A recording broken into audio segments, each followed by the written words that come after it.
Dalawang lalaki pong inaresto matapos ang umano'y pagnanakaw ng 50 pakete ng boneless bangus na nagkakahalaga ng humigit kumulang na 8,250 pesos sa isang warehouse sa Barangay Pantal, Dagupan City noong madaling araw ng Sabado, May 30.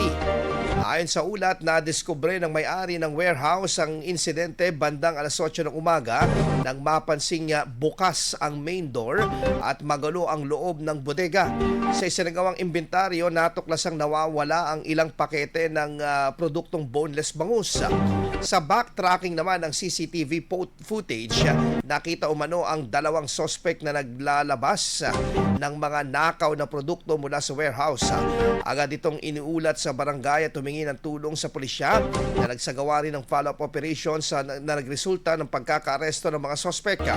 Hindi pa na-recover ang mga ninakaw na items habang nagpapatuloy ang investigasyon ng mga otoridad. IFM News. IFM News. IFM News.